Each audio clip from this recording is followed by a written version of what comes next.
Hai teman-teman Gopedia, kembali lagi bersama Bernika dalam episode Jumpa Penulis, di mana Bernika bertemu oleh seorang penulis untuk berbagi cerita, berbagi pengalaman, serta memberikan motivasi dan inspirasi untuk kalian semua yang ingin menjadi penulis hebat dan sukses. Di Jumpa Penulis kali ini, kita kedatangan bintang tamu, yaitu seorang penulis yang bernama Finkan Bahreis. Nah, sebelum videonya lanjut, kalian jangan lupa subscribe dulu ya teman-teman, supaya kalian gak ketinggalan video-video selanjutnya.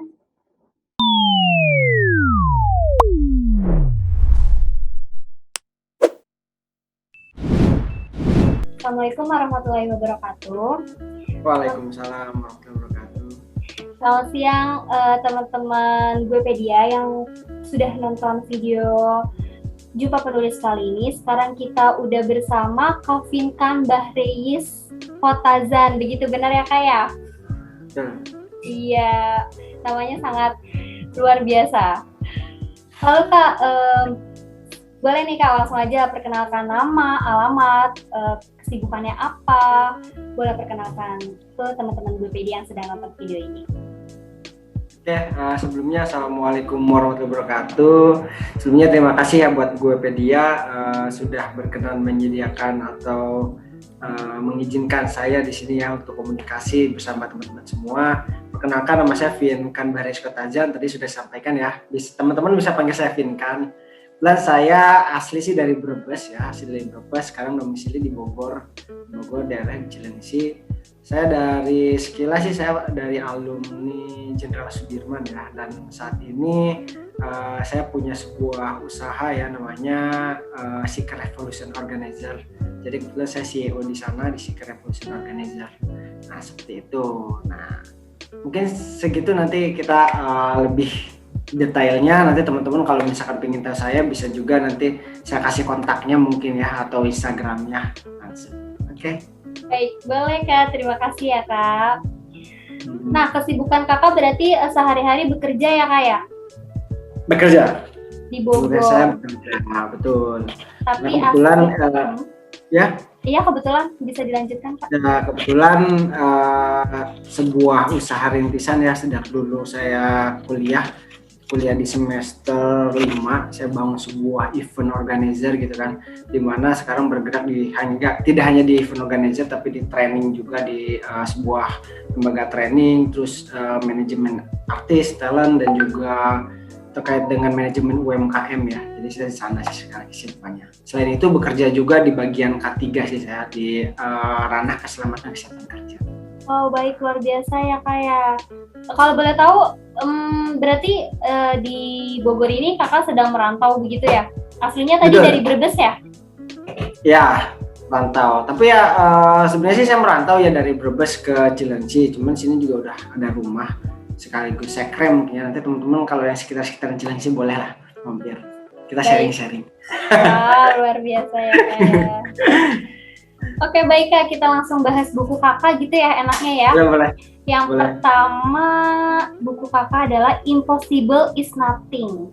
Satu kata bisa dalam sejuta cara melangkah.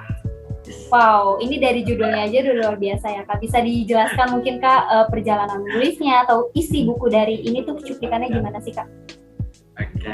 Sebelumnya saya panggil Mbak siapa nih? Boleh panggil saya Bernika Kak, Mbak Bernika. Mbak Bernika. Oke. Ya. Jadi sebenarnya Mbak Bernika, sebenarnya judulnya teman-teman udah lihat ya, Impossible is Nothing, tidak mungkin. Satu kata bisa dalam 1000 cara melangkah. Sebenarnya judul dan tagline ini adalah prinsip dan motonya saya. Jadi saya punya prinsip Impossible is Nothing gitu kan. Nah, saya harus coba dulu pikir positif dulu bahwa saya bisa gitu kan, bisa untuk melakukan sesuatu hal. Nah dan bisanya ini adalah moto saya gitu kan, moto saya, sehingga saya akan selalu semangat untuk bergerak menghadapi suatu hal. Nah dua ini sebenarnya nggak mudah ya saya dulu dapat ya, nggak mudah karena sekilas perjalanan saya untuk mendapatkan Impossible is Nothing dan moto saya itu bisa itu, justru saya dapat itu ketika saya di semester 5. Ketika saya di semester 5 perkuliahan tahun 2017, ketika saya pertama kali membangun Seeker gitu kan. Dulu awalnya impossible is nothing ini sebenarnya kalau bahasa orang tua ya, udah percaya diri aja dulu gitu kan. Nah, dulu itu selalu orang tua saya itu kebetulan ayah saya selalu bilang udah percaya diri dulu aja. Ibu saya juga selalu bilang kayak gitu, dan tapi selalu menegaskan kedua orang tua saya itu bisa, kamu pasti bisa. Nah, ya selalu supaya kamu pasti bisa. Nah, sehingga pemikiran positif selalu masuk ke dalam pemikiran saya untuk selalu ingin mencoba suatu hal. Nah, nantinya akan tahu, oh kita gagal, oh kita harus coba lagi, oh kita segala macam. Nah, kembali tadi saya dapatkan dengan dulu tuh saya kalau dalam sebuah prinsip dan moto ya, karena saya setiap perjalanan karir gitu ya, setiap perjalanan karir saya punya indikator ya. Indikator itu dalam artinya punya langkah-langkah step-step di setiap tahunnya ya, karena setiap langkah step.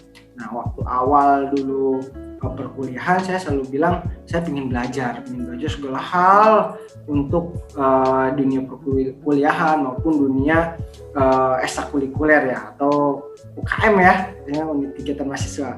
Sehingga saya pelajari semua, hampir banyak dulu organisasi yang saya ikutin. Terus semester berikutnya, itu sampai semester 2 bukan, semester 3 sampai semester 4 saya coba aplikasiin segala macam pembelajaran yang sudah saya dapatkan tuh di kuliah maupun di UKM. Saya coba aplikasikan ya, minimal ketika dulu saya kebetulan di advokat ya, di administrasi kebijakan publik, jadi advokat gitu kan, di BEM. Nah, kemudian saya sudah diminta untuk biasanya kan minta ya untuk ke direktorat gitu kan, ke dekan, ke rektor gitu kan.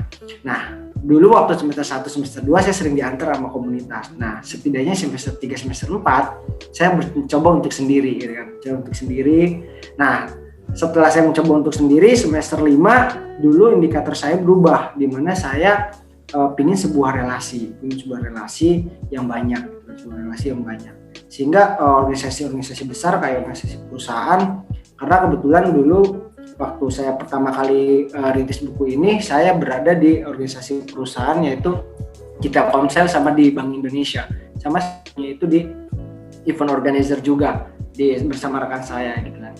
Nah, di sana karena kita di IO kan biasanya kan berhubungan sama entertain, ngundang artis, ngundang motivator. Nah, dulu saya saat baca salah satu buku dari Anthony Robbins, dia buku itu The Power Unlimited gitu kan.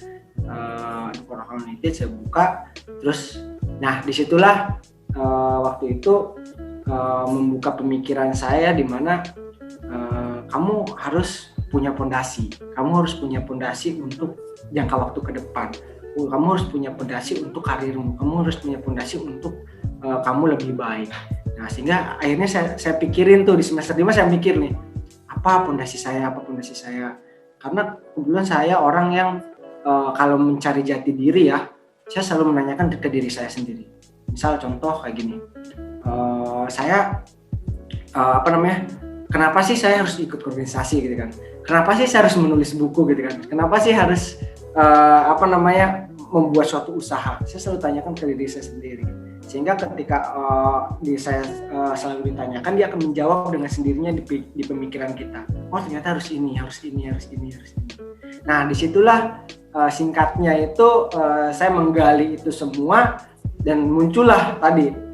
Saya punya prinsip nothing is impossible is nothing gitu kan. Mau orang bilang nothing is impossible atau impossible is nothing, yang penting prinsip saya adalah tidak mungkin gitu kan. Nah, dan ternyata setiap hari, setiap saya ketemu orang tua saya selalu dibilang kamu bisa dulu aja. Sehingga itu jadikan tagline saya, itu jadikan moto hidup saya, sehingga buah fondasi ini masuk ke dalam diri saya. Nah, dulu saya tidak mau melupakan, atau bukan melupakan ya, jadi ibaratnya itu saya mau membuat suatu perjalanan hidup gitu kan, sehingga awal saya sebelumnya menulis itu di tahun 2017. Jadi terbitnya mungkin tahu ya Mbak tahu ya, terbitnya tahun 2020 ya. Tapi sebenarnya awal menulis buku itu dulu tahun 2017 ketika saya meniti karir. Nah, di situ saya mulai menuliskan sebuah perjalanan saya, sebuah pemikiran yang kadang di luar orang ya, sebuah pemikiran hal tersebut, sehingga saya ingin menceritakan bahwa ketika kita memberikan aura positif ke orang lain, pasti akan kembali lagi kita positif. Jadi namanya kindness bumerang. Ketika kita memberikan hal baik ke orang lain, pasti dia akan datang ke kita hal yang baik. Nah, itu impossible is nothing. Dan di saat itu pula saya terus menulis buku ini dengan harapan dulu seperti mahasiswa pada umumnya ya, saya adalah orang yang takut ketika lulus kuliah itu tidak dapat pekerjaan. Saya orang yang takut ketika lulus kuliah tidak dapat pekerjaan. Itu dulu saya sama seperti teman-teman semua, sehingga terpikirlah satu cara di mana minimal saya bekerja untuk diri saya sendiri, sehingga kebentuklah tadi Seeker Revolution Organizer dengan prinsip saya yang impossible is nothing dan atau saya bisa. Seperti itu sih, itu dulu awal mula ya ketika saya membentuk sebuah buku ini, atau awal mula saya terinspirasi buku ini untuk saya tuliskan kayak gitu sih. Lalu, baik, berarti buku ini ditulis oleh sesuai pengalaman kakak begitu, Kak? Betul. Jadi di dalam buku ini tuh dia pengalaman karirnya aku, memang pengalaman karirnya aku dari mulai nol ya. Di salah satu sisi karena kan banyak sisi, dan arti itu banyak sisi itu ada mungkin di area perekonomian, ada mungkin di area hukum, ada mungkin ada di area keuangan, percintaan. Nah, kalau ini di sisi di mana design thinking gitu kan, di mana pemikiran. Ini salah satu pengalaman karir untuk mengolah suatu pemikiran. Karena di buku ini kalau teman-teman yang udah baca ya, di belakang itu ada vision board. Teman-teman akan dibimbing untuk bagaimana sih cara membuat vision board, bagaimana sih cara membuat moto, apa sih indikatornya teman-teman setiap bulan atau setiap tahun atau setiap 5 tahun atau setiap semester. Apa sih indikator ini kayak tangganya apa gitu kan. Selain kita punya visi 5-10 tahun ke depan, kita punya misi caranya, kita harus punya indikator, punya tangganya, punya anak tangganya, sehingga kita bisa nyampe puncak. Nah, dan di situ juga di buku ini di akhir-akhirnya itu saya tuliskan terkait dengan kata motivasi. Karena kebetulan saya senang ya, saya senang kata motivasi ya. Karena dari kata motivasi itu kadang saya berpikir, oh iya juga ya. Nah, sehingga kalau orang bilang itu, ketika kamu bangun tidur jangan hanya memilih baju, tapi pilihlah aura. Aura apa? Karena ketika kamu bangun tidur memilih aura, intinya auranya itu ada udah lemes, udah negatif, itu pasti akan membawa sampai nanti tidur, gitu kan. Nah, jadi diharapkan ketika kamu bangun tidur jangan hanya memilih baju, tapi pilihlah aura baikmu, ya kan. Aura senyummu di pagi hari, sehingga nanti akan ke bawah sampai pagi nanti, sampai malam nanti, dan sampai nanti bangun lagi. Terus seperti itu, sehingga tadi yang saya bilang kindness bumerang, di mana kita akan melakukan suatu hal baik pasti akan datang kita baik, meskipun tidak dalam bentuk yang sama. Nah, di bukunya Impossible is Nothing belakangnya ada kata motivasi. Karena terus ada juga di mana ketika teman-teman ketemu orang-orang hebat ya, misalkan dosen saya nih hebat, dia nih udah kuliah S3 nih kan, atau saya ketemu motivator nih hebat nih. Nah, motivator hebat nih. Nah, coba teman-teman minta tanda tangannya, minta pendapatnya, atau minta kata motivasinya dia untuk teman-teman. Karena itu akan menambah daya pikirnya teman-teman, daya semangat teman-teman. Nah, jadi lebih tepatnya buku Impossible is Nothing itu seperti itu. Jadi tidak hanya menceritakan satu sisi pemikiran design thinkingnya saya untuk berkarir gitu kan, tapi juga bagaimana memberikan kepada teman-teman untuk bisa untuk bisa meniti itu atau membuat sebuah indikator. Karena banyak orang ya, banyak orang yang dia itu dia tahu gitu kan, saya punya pemikiran banyak nih, tapi dia nggak tahu bagaimana langkahnya. Saya pun dulu gitu. Saya dulu ketika saya membuat analisis problem solving ya. Ketika saya membuat suatu problem solving atau suatu pemecahan masalah, saya tidak langsung tiba-tiba langsung ini, enggak. Tapi dulu saya sering membuat sebuah, kalau teman-teman tahu tuh vision board. Fishbone, teori Fishbone. Mbak pernah pakai teori Fishbone yang silik ikan? Belum coba. Belum coba ya. Dulu sering saya lakukan itu. Jadi saya tulis Fishbone. Masalahnya ini segala macam. Akhirnya ketemu solusinya.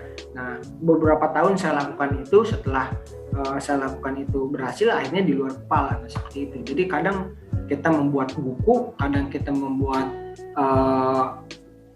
visi misi, jadi harus dibimbing. Nah, di buku Impossible is Nothing inilah ada panduannya juga. Jadi selain memberikan motivasi, selain memberikan pemikiran bagaimana sih cara pikir gitu kan, design thinking gitu kan.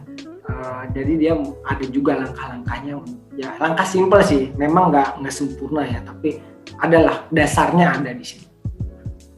Berarti buku Impossible is Nothing ini sangat lengkap ya dan sangat membantu karena bukan sekedar materi yang diberikan, tapi bisa dituntun melalui question box yang tadi kakak sudah berikan, lalu ada motivasinya juga ya, benar ya, begitu ya.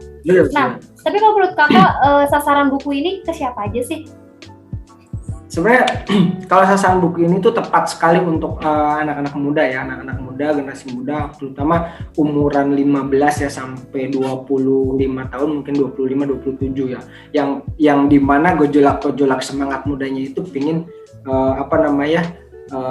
mengembangkan suatu inovasi tinggi. Apalagi sekarang generasi kan bukan hanya generasi milenial saja yang udah bangkit ya, tapi generasi Gen Z gitu kan, bahkan Gen Alpha itu udah kelihatan benih-benihnya gitu kan.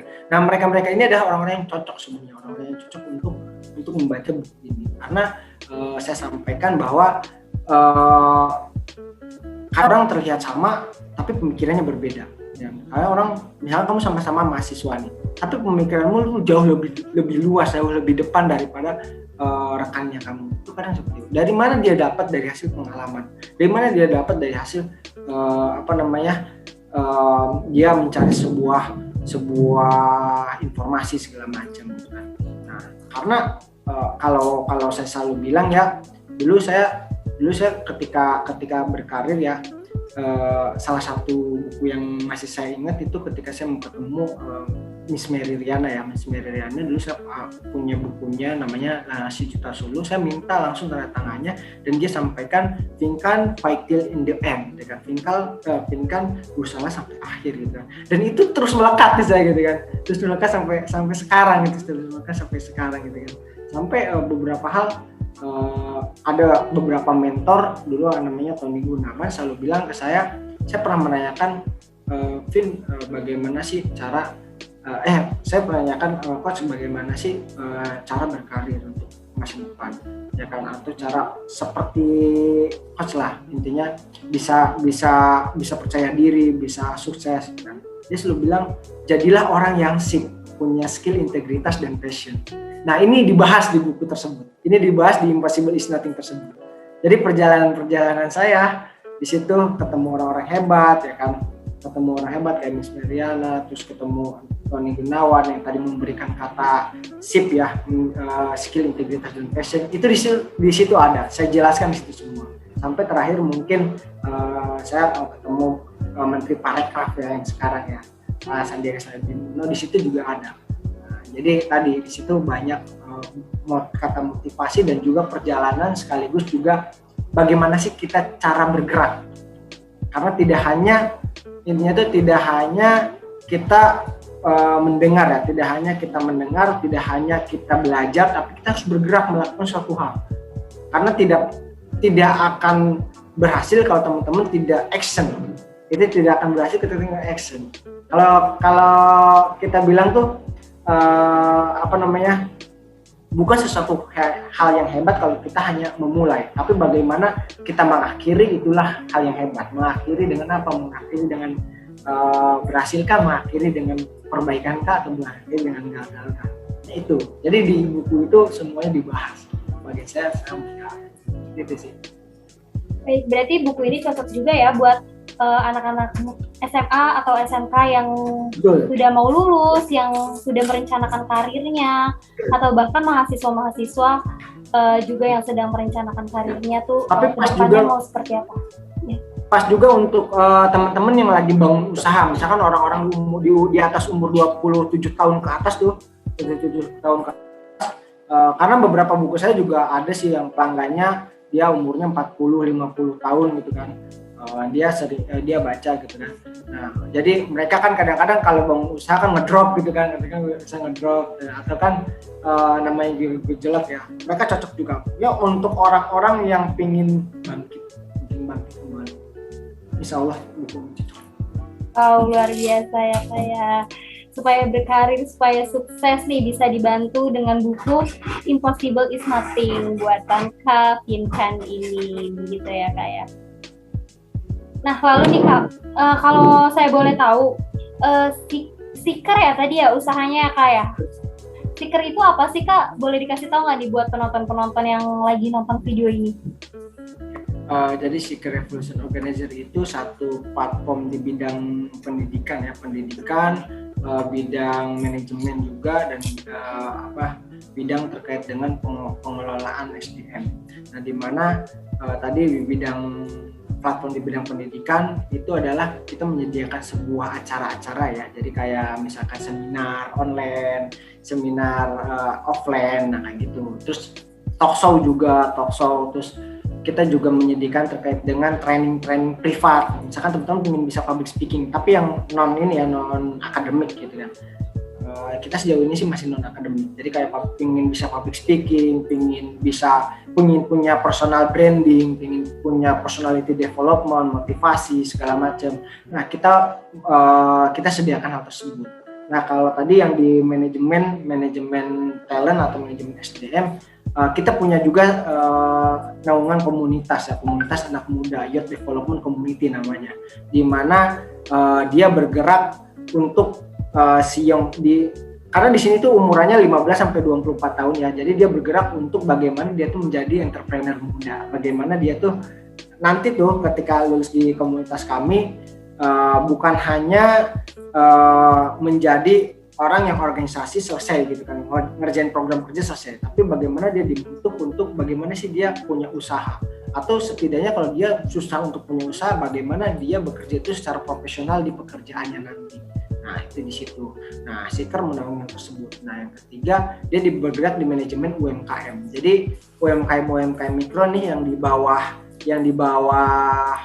yang menengah ke bawah lah, yang masih belum punya perizinan segala macam, kita naungi mereka untuk apa? Untuk misalkan distribusi, misalkan pamflet branding, atau misalkan training mereka, nah seperti itu. Jadi sejauh ini sih 3 itu sih yang dikelola oleh Seeker Revolution. Itu sih, jadi lebih tepatnya seperti itu. Nah, gimana nih Kak kalau misalkan dari ada orang nih yang nonton video ini lalu tertarik dengan Seeker, tapi kan ini kan Kakak di Bogor ya, tapi dia ada di Jakarta gitu misalkan ya. Nah, gimana nih Kak cara mau bergabung? Apakah ada grup WhatsApp Kak atau gimana nih? Jadi seperti ini sebenarnya sih. Kalau dia masih sekitaran Jabodetabek mungkin kita bisa ketemu ya, mungkin bisa offline. Tapi kalau memang tidak bisa offline gitu kan, harus online, kita sedia online. Karena terakhir pun kita kemarin di bulan Februari ya, kebetulan kita mengundang beberapa narasumber yang cukup bagus juga dari Kedubes Jerman ya, kemarin dari Artikbud atas pendidikan dan kebudayaan Jerman gitu kan. Kita ngadain dengan training untuk program berkarir di sana gitu kan. Nah jadi teman-teman kalau misalkan ada yang mau masih sekitar Jabodetabek, bisa online bisa offline, nanti cukup hubungi aja ke IG-nya saya juga nggak apa-apa, langsung Kak Vintan, saya ingin tahu dong programnya seperti apa. Nah IG-nya saya ada @viankanbahriyis, nggak ada petazannya ya. Jadi tinggal disatuin aja nama saya @viankanbahriyis gitu kan. Tinggal disatuin aja, nanti di DM aja nggak apa-apa. Atau mungkin nanti bisa hubungi nomornya saya langsung juga nggak apa-apa. Saya sebutin nih nomornya nih apa, nanti ada title gitu. Boleh disebutin kan, nanti bisa juga kita nomornya 0822 194 7282. Atau juga bisa ke Seeker Revolution ya, yang ini logonya nih. di atas nih, diberikan saya. Nah, @seeker_revolution, SEEEKER Revolution. Nah, itu bisa ke sana. DM aja, tahu info dari Guepedia gitu kan. Tahu info dari acaranya Guepedia. Nah, ketika ngobrol bareng sama Mas Mika. Nah, jadi bisa ke sana sih. Nanti detailnya di sana saya. Oke, nah itu buat teman-teman yang mau gabung ya bisa melalui cara mudahnya, cara simpelnya bisa DM Kak Finkan Dahris. Karena biasanya ini loh acaranya. Ya. Betul. Acaranya kita biasanya ada buku ini loh, ya kan? Acara kita biasanya ada door prize bukunya juga. Wow, luar biasa. Apakah buku Impossible is Nothing ini? Iya, betul. Wow, luar buku biasa. Impossible is Nothing selalu saya bawa di setiap acara. Nah, itu bisa double keuntungan ya, sudah bisa gabung lalu bisa mendapatkan buku Impossible is Nothing secara gratis buat teman-teman yang mau ikut Seeker Revolution begitu ya Kak ya. Iya, baik. Buat teman-teman yang tertarik bisa langsung DM Kak Finkan Dahris. Nah Kak, kalau boleh tahu nih Kak, tadi kan Kakak bilang Kakak ikut di organisasi yang berada di kampus gitu ya Kak ya. Salah satu organisasi apa sih yang Kakak ikutin pada saat Kakak masih kuliah? Salah satu ya. Disebutin semua nggak apa-apa Kak, bisa berbagi pengalaman. Boleh. Jadi kebetulan saya sebenarnya ketika saya dulu ya, saya sedikit cerita. Ketika SMA saya itu sebenarnya tidak senang untuk organisasi resmi ya. Jadi saya senangnya itu ekstrakurikuler kayak misalkan band, musik gitu kan, musik, olahraga gitu kan, kayak gitu kan. Nah ketika kuliah saya cuma modal penasaran gitu kan, penasaran sama gak enakan sih gitu kan ya, penasaran sama gak enakan untuk masuk ke organisasi resmi. Jadi ketika awal masuk kuliah saya ada 6 organisasi langsung.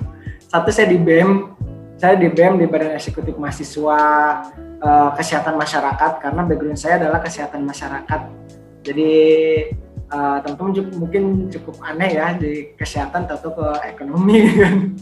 Itu cukup aneh ya kan. Jadi saya di BEM BEM jurusan Kesehatan Masyarakat. Terus saya juga di sana saya bagian administrasi kebijakan ya atau advokat. Terus saya juga di UKM Musik, kebetulan saya di koordinator humasnya. Terus saya juga di pengabdian masyarakat ya. Saya di sana anggota pengabdian masyarakat. Ada juga di unit kegiatan Islam yang dulu saya di UKI ya, unit kegiatan Islam Indonesia sana. Terus selain di sana saya juga ada di olahraga komunitas olahraganya kesehatan masyarakat. Sana sih ketika itu organisasi kampus sih, kalau organisasi kampus itu dari 6 itu sih yang saya ikutin. Tapi kalau luar kampus baru di semester 5 saya ada di organisasi luar kampus. Gitu sih. Wow, berarti banyak banget ya Kak. Itu nggak bingung cara mengatur waktunya? Nah, ini terkait dengan manajemen waktu ya. Sebenarnya ada juga di buku ya. Tadi saya bilang, sekilas mungkin saya sampaikan ya. Manajemen waktu yang manajemen waktu itu kan banyak ya. Tapi saya punya manajemen waktu sendiri. Dimana orang-orang kan kadang-kadang manajemen waktu itu kan besok jam 6 makan, jam 7 berangkat kantor, jam 8 ngerjain A, jam 9 ngerjain B gitu kan. Ada juga mungkin yang besok kita seharian ngerjain tugas A. Nah, banyak yang kayak gitu ya. Nah, juga saya punya manajemen waktu dari hasil perjalanan tadi, bahwa ternyata manajemen waktunya saya itu adalah saya akan memprioritaskan apa yang saya prioritaskan, dan saya akan memfokuskan apa yang sedang saya kerjakan. Jadi karena semua hampir prioritas, terutama ketika saya semester 5, saya kebetulan di semester 5 itu saya punya 5 jabatan yang sangat penting, semuanya ketua. Jadi saya di GENBI ya, di Generasi Baru Indonesia dulu di BI, saya ketua di Telkomsel Apprentice Program, saya juga ketua di IO-nya teman saya dulu adalah kepala IO, terus di Seeker saya founder, yang satunya lagi di paguyuban saya pembina gitu kan. Nah semua ini adalah prioritas ya kan, ini adalah semua prioritas ya kan, gak mungkin saya tinggalin. Tapi di antara prioritas pasti ada yang paling prioritas, di antara orang-orang hebat pasti akan ada satu orang yang paling hebat. Nah saya manajemen waktu itu titik di mana misalkan semua bentrok gitu kan. Nah, mana yang paling saya prioritaskan? Nah, cara memprioritaskannya gampang. Mana yang nggak bisa paling saya tinggalkan. Mana yang bisa saya tidak bisa tinggalkan atau yang nggak bisa di backup sama orang lain. Nah, kalau itu belum bisa, banyak lagi ya caranya. Nanti mungkin kalau lebih detail kan itu nggak bakal selesai ya di sini ya. Nah, ketika saya udah memprioritaskan satu, saya akan fokus di sana. Dan saya akan kerjakan apa yang di sana. Jadi saya tidak mikirin yang lain. Oh, saya memprioritaskan ya udah saya fokus di sana. Saya kerjakan itu. Saya tidak memikirkan yang lain dulu. Sehingga apa? Ilmu yang ada di sana keserap semua. Bagai kalau misalkan teman-teman pergi ke suatu seminar atau ke suatu acara gitu kan, teman-teman harus mengosongkan gelasnya dulu gitu kan. Kalau bilang itu sudah mengosongkan gelasnya dulu. Kalau teman-teman bawa gelas penuh, ilmunya bluber gitu kan, bluber itu tumpah gitu kan, tapi itu harus kosongkan dulu. Nah jadi kayak gitu, jadi cara manajemen waktunya saya dulu kayak gitu, prioritaskan apa yang saya prioritaskan dan fokuskan apa yang sedang saya kerjakan. Jadi seperti itu, jadi kayak gitu manajemennya. Baik, itu untuk manajemen ya Kak. Lalu untuk meyakinkan diri, kan tadi kan Kakak bilang waktu SMA ya Kakak tidak suka ikut berorganisasi, lalu pada saat kuliah Kakak langsung nekat nih ikut berorganisasi. Nah itu cara meyakinkan diri sendiri tuh gimana sih Kak? Karena banyak mahasiswa di luar sana nih ya Kak yang nggak mau ikut komunitas seperti itu, nanti ya banyak tuntutan lah, nanti kuliahnya nggak fokus. Nah itu Kakak meyakinkan diri sendiri yang belum ada pengalaman sebelumnya, itu bagaimana Kak? Jadi gini, kadang ya kita itu, jadi mungkin ini ada di bab awal nih, saya ada di bab awal buku Impossible is Nothing ya. Jadi kadang apa yang kita lihat itu belum tentu seperti apa yang kita kerjakan. Contoh, kita mau pergi nih sekarang nih di tempat duduk, kita mau pulang ke rumah nih. Udah pikirannya itu pasti udah, waduh banyak mobil, ramai segala macam. Tapi kalau udah kesana satu ya kan. Nah, cara meyakinkan diri kita itu dengan merubah pola pikirnya kita. Berpikir sesimpel mungkin aja. Ya udah, berangkat dulu aja deh. Nanti juga tahu jalan kerja. Ibaratnya tuh maju aja dulu, nanti juga tahu gitu kan. Bergerak aja dulu. Terus kedua, dulu saya orang yang dibilang itu tadi, saya nggak enakan, saya dan orang penasaran itu dalam itu saya cuma ingin tahu seperti apa. Tapi ketika menurut saya adalah nggak enakan itu bisa positif bisa negatif ya, bisa jadi positif bisa jadi negatif, saya mengaku itu. Dan satu titik hal ternyata ketika saya seling seperti itu ada hal yang negatif juga gitu ya, hal yang ternyata dapat merugikan saya gitu kan, segala macamnya. Nah ternyata ketika saya pikirkan kembali, saya olah kembali, hal yang paling dasar teman-teman agar bisa maju itu ya kan, lakukanlah apa yang teman-teman senang lakukan. Jadi teman-teman senang di musik, ya udah masuk situ aja dulu gitu kan. Carilah apa yang teman-teman senang, carilah apa yang teman-teman suka gitu kan. Karena meskipun teman-teman nggak bisa, tapi teman-teman suka itu pasti akan ada ilmunya. Dan jangan lupa ketika teman-teman suka, nggak hanya ikut-ikutan ya, tapi pahami prosesnya, pahami cara belajarnya. Jadi cara memahami cara belajarnya, cara memahami prosesnya, nikmati apa yang sedang teman-teman kerjakan. Karena setiap permasalahan pasti akan ada solusinya. Gak mungkin, kalau aku bilang saya muslim ya, gak mungkin Allah itu ya memberikan hal yang melebihi batas dari masalah yang melebihi batas dari hambanya, gak mungkin. Pasti setiap hamba akan mempunyai solusi terkait dengan permasalahannya. Dan ketika kita dapat hal tersebut, kita sulit dapat untuk memecahkan masalahnya, berarti kita sedang diuji untuk naik tingkat. Sama teman-teman masuk SMA, masuk kuliah kan ada ujian ya. Nah kayak gitu kan, ada ujian. Nah berarti ketika teman-teman dapat ujian tersebut, Satu caranya adalah nikmati dan jalani, jangan tinggalin. Nah, karena itu berarti teman-teman lagi diuji untuk naik tingkat. Itu dulu yang selalu saya tekankan. Tiga hal tersebut. Satu, rubah pemikiran saya. Kedua, yakinkan diri saya bahwa setiap masalah itu pasti ada solusinya. Ketiga adalah ketika saya diuji itu berarti saya sedang naik tingkat. Itu sih. Masya Allah, luar biasa ya Kak. Berarti untuk meyakinkan diri sendiri yaitu mengubah cara pola pikir kita sendiri, begitu ya Kak ya? Bisa dibilang suges ya Kak ya? Suges. Padahal kita belum padahal kita belum ikut mencobanya, tapi sudah mengambil kesimpulan ini itu. Nah, baik, berarti teman-teman yang nonton video ini tuh coba ubah pola pikir kita sendiri, begitu ya Kak ya. Lalu untuk tadi kan pengalaman Kakak di komunitas udah banyak banget ya Kak. Kakak ikut komunitas banyak banget. Nah, pengalaman Kakak gimana sih ikut komunitas? Apakah Kakak menjadi... Halo Kak? Ya, halo. Ya. Gimana? Agak keputus ya. Iya, kan tadi Kakak sudah mengikuti banyak komunitas, banyak organisasi. Nah, pengalaman Kakak sendiri bagaimana Kak? Pengalaman bagian mana nih? Iya, apakah Kakak menjadi kepribadian yang lebih baik atau bagaimana Kak? Bisa diceritakan? Tentu ya, kalau saya sampaikan itu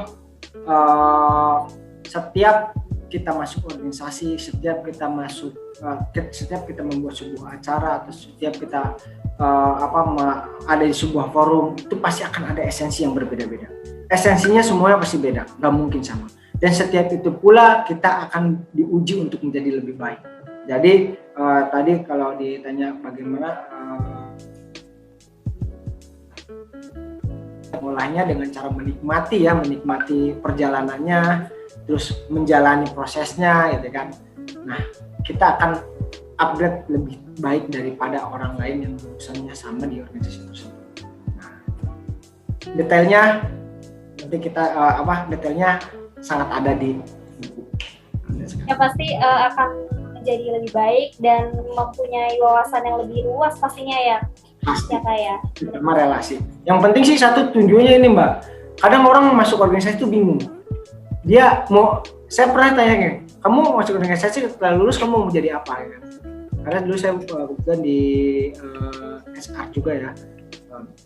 Pernah saya tanya, kamu masuk organisasi maksudnya, kamu pingin apa? Ya kan?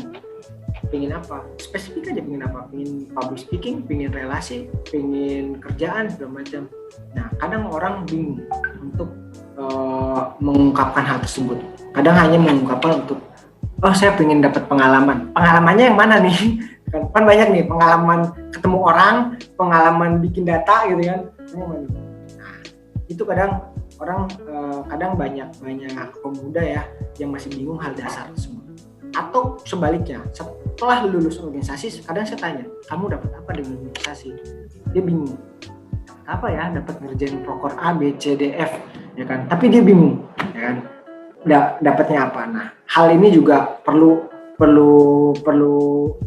sebenarnya perlu dipikirin ya, ketika kita masuk organisasi. Jadi ketika kita lulus tersebut kita harus dapat apa? Nah, dapat tadi. Kalau dulu saya dapat bisa public speaking, karena dulu saya nggak bisa public speaking jujur. Ya kan? Saya pengen dapat public speaking, sehingga lulus organisasi tadi bagaimana saya menerapkan public speakingnya, minimal saya ketemu orang lebih atas yang misalkan Pak Camat atau Pak Kades, saya berani gitu kan, atau dekan segala macam. Setelah lulus organisasi harus dipikirin kamu dapat apa. Itu sih. Baik, pasti kita harus menentukan dulu ya Kak, tujuannya tuh kita ikut komunitas tuh mau apa nih. Jangan sampai kita sudah mengikuti komunitas tersebut tapi tidak ada manfaatnya, begitu benar ya Kak ya? Betul. Lalu tadi kan kita sempat singgung dapat mengatasi takut nggak dapat kerja gitu Kak. Di dalam bukunya ada seperti itu. Nah, bisa dikasih cuplikan sedikit nggak nih Kak buat untuk mengatasi takut nggak dapat kerja ini bagaimana nih? Pasti kan yang nonton video ini penasaran nih. Bisa diceritain sedikit nggak Kak? Jadi gini, kawan-kawan, eh, kalau saya selalu bilang lagi nih, dulu memang kan saya membuat sipir itu kan karena saya takut untuk mendapatkan tidak mendapatkan sebuah pekerjaan, kan. Sehingga saya bagaimana saya bisa berguna atau bisa bekerja untuk diri saya sendiri, minimal saya membuka sebuah usaha untuk diri saya sendiri, kan. Nah, hal yang terpenting adalah lingkungan. Hal yang terpenting adalah lingkungan dan praktik, kan. Nah, jadi di baratnya itu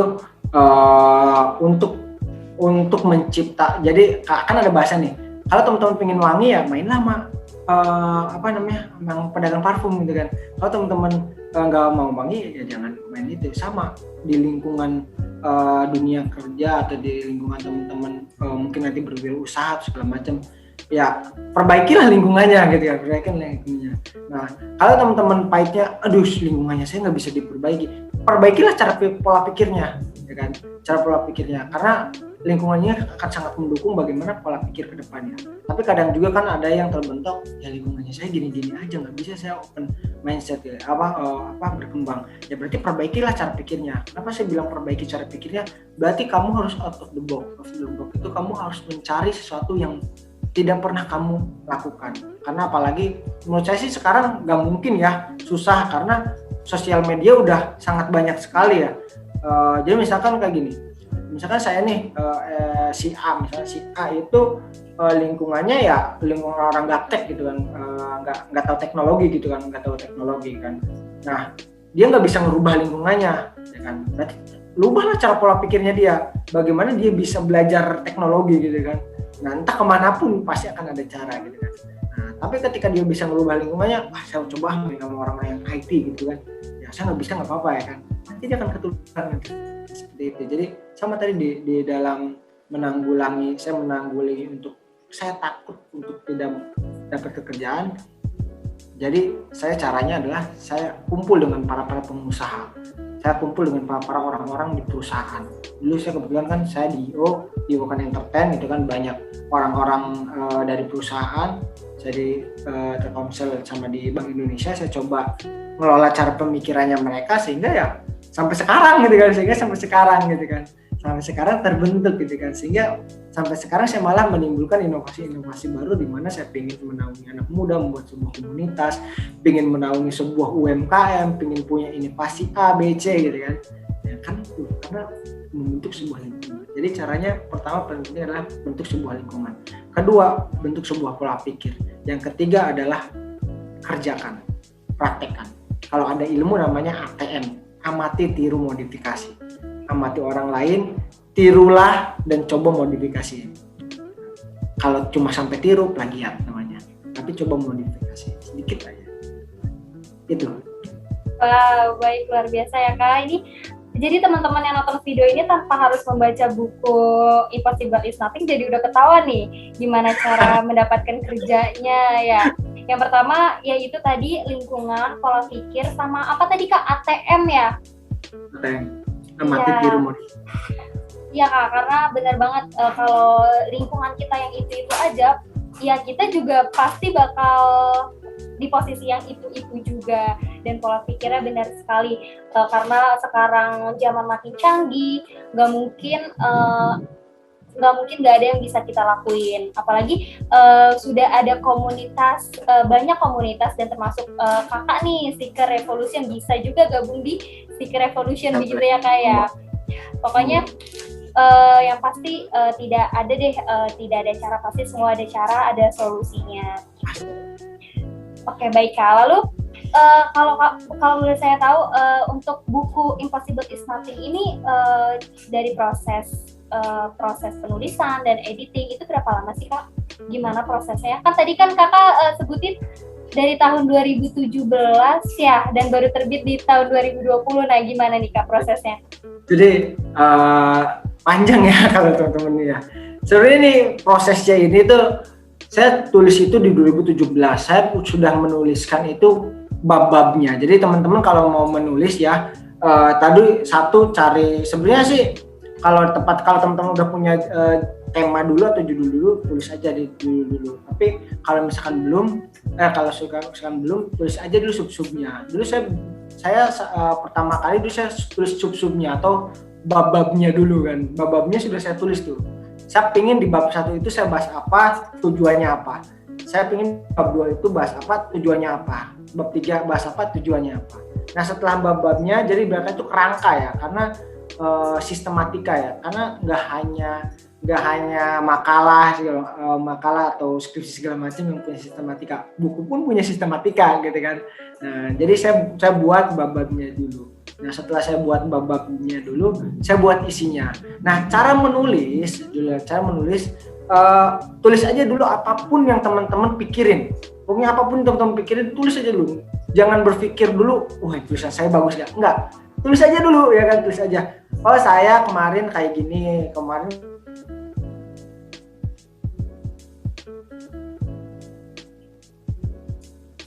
kan, terus habis gitu, oh ternyata saya punya kata motivasi nih dari rekan saya seperti ini, tulis aja. Itu kelihatannya konyol ya, itu dan kelihatannya itu nggak berguna gitu kan, tapi itu salah satu cara untuk memantik pemikiran. Tulis aja semuanya, nanti setelah ya luangkan waktu lah 2 jam per hari gitu kan, 2 jam per hari. Nah setelah menulis semuanya itu ya kan, baru teman-teman baca lagi dari awal, kira-kira mana sih yang nyambung sama babnya tadi. Nah kalau nggak nyambung ya udah coret-coret gitu kan, coret-coret ya kan. Nah kadang-kadang karena menulis itu kan dulu saya pernah menulis ya. Kadang menulis itu sama kayak kita mencari sebuah kadang ide itu kayak sama kayak kita mencari sebuah emas.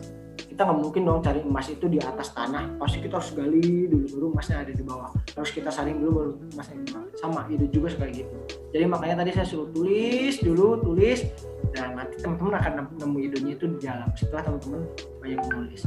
Nah dulu saya waktu 2017 sampai 2018 itu sampai bab 3 kalau nggak salah bab 4 gitu kan, bab 3 atau sampai bab 4. Jadi sana di situ. Nah karena kebetulan di 2018 saya lulus kuliah. Dari saya kuliah kan di Jawa ya, di Jawa Tengah.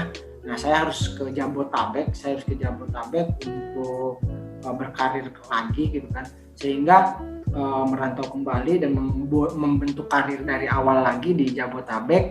Nah sehingga tulisan ini ke hold semuanya. Hampir saya berkarir di Jabotabek 1 tahun, 2019 sampai 2020 itu sangat ke hold ya. Dan menitnya itu udahlah ke Bengkalai. Tapi saya ingat draftnya masih ada, dan saya masih pikirin kapan saya nulis lagi, kapan saya lanjutin. Nah ada satu titik ternyata corona ya, ada pandemi corona ya, dimana kita harus di rumah gitu kan. Nah satu titik itu dimana intinya itu usahanya dari seeker merosot, drop akhirnya bagaimana saya untuk otomatis drop ya, dari kesannya juga drop, tapi bagaimana saya untuk membangkitkan diri saya sendiri, bagaimana saya untuk up diri saya sendiri. Saya ingat kembali, saya punya prinsip, saya punya moto, saya punya perjalanan, saya baca kembali apa yang dulu pernah saya tulis, saya baca kembali, saya resapi kembali. Justru bahkan pemikiran saya di masa pandemi selamat juga sama dari tulisan saya ketika saya 2017 gitu kan, dari track record saya, sehingga dari situ saya lanjutkan kembali hampir 1 bulan sebelum terbit, saya selesaikan dengan sampai bab terakhir itu saya selesaikan, dan saya masukkan ke waktu itu ada ke Wikipedia ya, masukkan, dan sangat cukup cepat ya. Saya sampaikan sih sangat cukup cepat, nggak sampai 1 bulan buku saya terbit di sana kan. Memang ada editor dan juga ada sedikit cover ya yang dari saya sendiri. Tapi itu sih tadi kalau caranya sih, cara untuk kenapa sih saya sangat lama gitu kan menyelesaikannya. Sebelumnya sih seperti itu sih. Jadi di tahun 2019 saya sedikit terbengkalai dengan memulai karir dari awal lagi. Dari awal ini bukan dari nol banget ya. Jadi intinya tuh seeker kan udah kebentuk dari 2017. Jadi 2019 itu suasana baru tapi dengan pemikiran yang makin berkembang. Begitu sih cara menulis.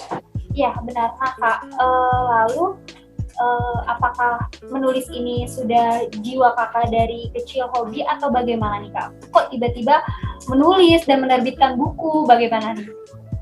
Enggak, saya dari kecil tidak hobi untuk ini ya, menulis ya. Bahkan membaca pun jarang banget ya. Saya membaca itu kalau intinya itu jarangnya itu bukan seharian baca gitu kan. Ya sesekali kalau membuat saya tertarik ya saya baca gitu kan. Nah baca pun saya lebih senang baca-baca yang kayak filosofi, bukan filosofi yang ini ya. Jadi kayak motivasi, kayak yang bikin semangat lah, yang menarik gitu kan. Nah menulis ini dulu saya pengen menulis itu karena kayak gini, saya pengen ketika nanti saya di masa depan ya, mungkin saya tua, mungkin mungkin saya udah nggak ada gitu. Saya pengen sebuah karya yang dimana ini loh saya berguna buat orang lain, dimana tulisan saya ini akan terus memberikan dampak positif ke orang lain. Nah itu, jadi sesimpel itu dulu saya bikin bagaimana diri saya itu bermanfaat buat orang lain, meskipun saya udah tidak ada gitu kan, gitu. Bahasanya sih seperti itu sih, jadi kayak gitu. Sangat mulia ya kak ya untuk tujuan kakak menulis buku. Lalu nih kak, ada nggak sih buku yang akan diterbitkan untuk buku yang kedua? Ada nggak kak rencana untuk nerbitin buku? Rencananya sih ada. Jadi dari kemarin juga saya pengen, kalau buku yang pertama kan memang buku terkait dengan design thinking ya. Buku yang kedua saya pengen lebih menggali lagi terkait dengan perjalanan yang lebih detail, cara pola pikir yang lebih detail, dan mungkin lebih ke trik karena trik-trik lapangan itu kadang berbeda dengan teori ya. Ada teori segala macam. Karena saya banyak di perjalanan di lapangan gitu kan, saya punya beberapa trik terkait misalkan public speaking. Bagaimana sih triknya public speaking? Personality development, gimana sih triknya personality development? Atau minimal teman-teman naik di atas panggung itu gak gemeteran gitu kan, atau belum ngomong aja udah wah keren nih pembicaranya lah gitu. Jadi saya pengen membuat buku ke arah tersebut sih ya. Doakan saja, mudah-mudahan ada hidayah lagi ya, ada waktu lagi untuk saya untuk menulis kembali hal tersebut. Semoga pasti di Wikipedia rekomendasi dah. Kami sangat menunggu kak buku kakak yang berikutnya. Apalagi ini menarik banget nih tentang public speaking ya, dimana juga mahasiswa memerlukan itu kak. Tidak perlu kayak seminar besar atau bicara di atas panggung, karena mahasiswa saat presentasi aja kadang suka gugup dan gemeteran gitu kak. Jadi untuk buku kakak yang berikutnya tentang public speaking ini pasti sangat ditunggu dan pasti sangat bermanfaat untuk mahasiswa-mahasiswa yang di luar sana sih kak. Semoga bisa segera terwujudkan ya kak untuk berikutnya, buku berikutnya. Oke kak, lalu nih kak, ada nggak sih saran untuk penulis supaya nggak kehabisan ide? Ini Bernika sering banget nanyain ke penulis-penulis lain, tapi ada nggak kak tips atau trik dari kakak Finkan ini, cara supaya nggak kehabisan ide, itu gimana sih kak? Banyak cari referensi ya, referensi ini banyak. Kalau saya bilang itu untuk menjadi kan itu termasuk tadi kan saya sampaikan nih, jadilah orang yang punya skill, integritas, dan passion kan. Nah satu, untuk menggali skill itu saya punya 3 cara, menumbuhkan kemauan, menumbuhkan sudut pandang, sama yang ketiga itu menumbuhkan guru yang hebat. Nah menumbuhkan guru yang hebat ini adalah tadi, untuk menjawab pertanyaan tadi adalah memperbanyak referensi. Guru yang hebat itu banyak, bukan hanya orang, tapi bisa buku, bisa bisa buku, bisa video, bisa komik, bisa orang sekitar, bisa anak kecil, itu banyak. Jadi untuk menumbuhkan ide itu sering-seringlah tadi berinteraksi, sering-seringlah membaca hal yang menurut teman-teman tertarik dan berhubungan dengan apa yang teman-teman tulis gitu kan. Dan juga menonton, mungkin kalau di bidang perfilman ya, atau video film-film yang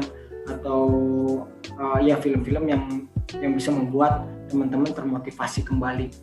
Atau banyak juga sekarang kan motivator ya gitu kan, motivator gitu kan. atau perjalanan biografi orang. Nah, jadi yang berhubungan sama temanya teman-teman. Karena itu biasanya bisa menumbuhkan ide atau bisa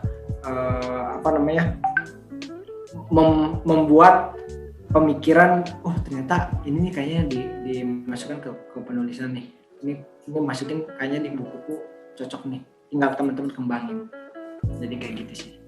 Wow, jadi yang pasti memperbanyak referensi ya kayak bagaimanapun caranya bisa berinteraksi dengan orang, menonton film, atau bahkan bisa mendengarkan musik begitu ya kayak. Iya benar banget. Jangan takut aja udah. Pokoknya jangan takut aja. Takut itu kan cuma di diri kita kan. Paling orang sekali dua kali ngomong, sisanya enggak. Itu takut tuh cuma diri kita doang, netting gitu. Iya benar begitu ya kayak.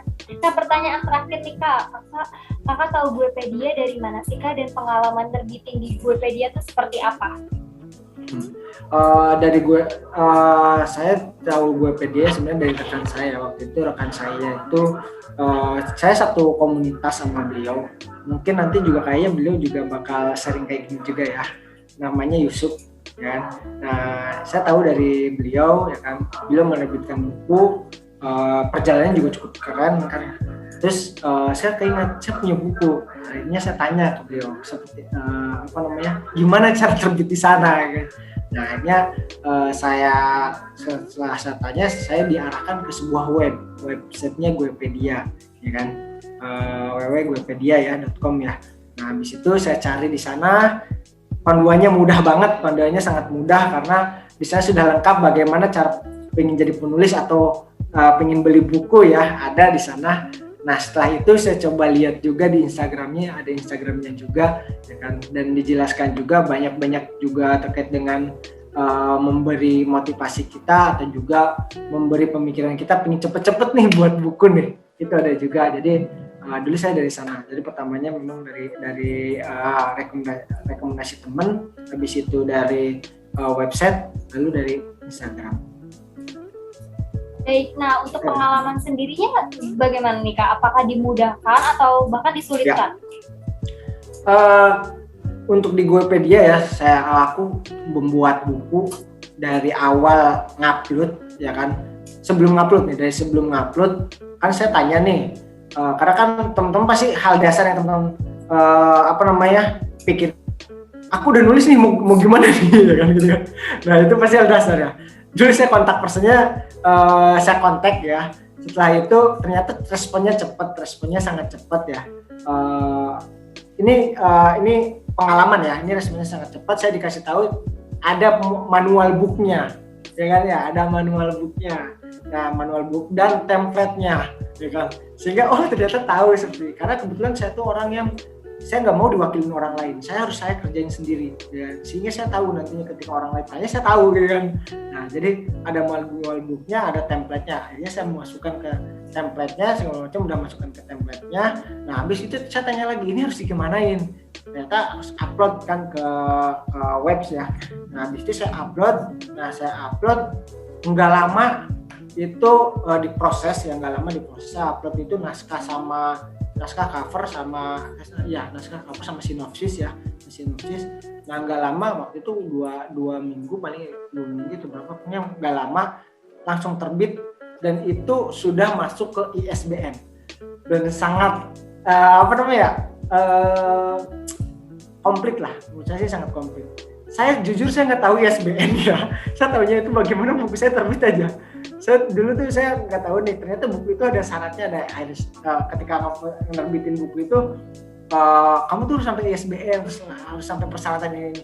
Saya nggak pikir ke sana, yang saya pikirin cuma bagaimana buku saya dicetak, udah gitu aja. Bagaimana buku saya dicetak sama penerbit, udah gitu aja. Saya nggak pikirin ke arah sana. Ternyata ketika udah terbit ada ISBN-nya, terus harganya juga udah diatur dari sana gitu kan, intinya udah dikalkulasiin, captionnya juga ada, link-linknya udah dikopiin, dan itu menurut saya paket lengkap ya. Dan terakhir saya baru tahu ternyata kalau masuk ISBN itu ada di di Google e-book ya, di Google e-book ya, di Google. Ya, dan sudah ada, dan saya baru tahu malah dari pelanggan. Jadi yang masih baru tahu, ada loh kayak gitu kan. Nah, kayak gitu sih, sangat cepat, responnya juga bagus sih, responnya juga bagus. Beberapa kali saya juga pesen ya, ada di Tokopedia juga, Tokopedia ada di Shopee, ada di Facebooknya, ada di, dan dibantu juga untuk cara pemasarannya juga bagus. Bahkan forum ini menurut saya sangat membantu. Forum ini sangat membantu buat saya, para penulis, mungkin mewakili para penulis lain juga ya, untuk bagaimana memasarkan. Nah, saya sangat berterima kasih banyak buat Wikipedia. Alhamdulillah, kami juga berterima kasih ya Kak telah menyempatkan waktunya nih untuk jumpa penulis, berbagi pengalamannya, berbagi motivasi, inspirasi, karena ini penting banget sih Kak program Jumpa Penulis ini, karena banyak penulis-penulis di luar sana tuh yang putus asa, stuck di situ aja. Nah, dalam adanya program Jumpa Penulis ini kan jadi kita bisa bertukar cerita, berbagi pengalaman nih, supaya juga yang belum mendapatkan pekerjaan bisa segera mendapatkan pekerjaannya, dan supaya karirnya bisa lebih baik lagi juga, begitu ya Kak ya. Wow, udah mungkin cukup sekian pada Jumpa Penulis hari ini ya Kak ya. Terima kasih telah menyempatkan waktunya, ilmunya terima kasih banyak Kak, udah mau berbagi pengalamannya yang luar biasa, sangat bermanfaat nih, pasti yang nonton video ini pasti sangat berterima kasih banget.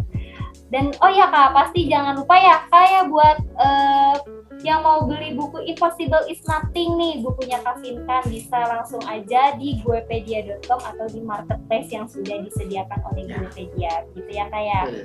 Oke, cukup sekian, terima kasih Kak dari kami. Semoga silaturahmi kita tetap terjalin ya Kak, dan kami tunggu buku berikutnya. Baik, begitu ya Kak ya. Baik, terima kasih Kak. Dan juga buat Guepedia atas kesempatannya, sukses selalu, dan terima kasih buat teman-teman semua. Jangan lupa kunjungi marketplace-nya dan juga Guepedia untuk bukunya Impossible is Nothing. Semoga bermanfaat buat teman-teman. Pasti sangat bermanfaat Kak. Terima kasih Kak. Nah, itu dia teman-teman, jumpa penulis kita bersama Kak Finkan Mbah Reyes. Sangat banyak pengalaman Kak Finkan yang telah dibagikan di video ini. Jadi gimana teman-teman, sangat bermanfaat dan sangat menarik kan teman-teman. Jangan lupa beli bukunya Kak Finkan ya, dan nonton videonya sampai habis. Oke teman-teman, sekian Jumpa Penulis dari Bernika. Jangan lupa di like, comment, share, dan subscribe ya, supaya kalian gak ketinggalan video-video selanjutnya. Sampai jumpa.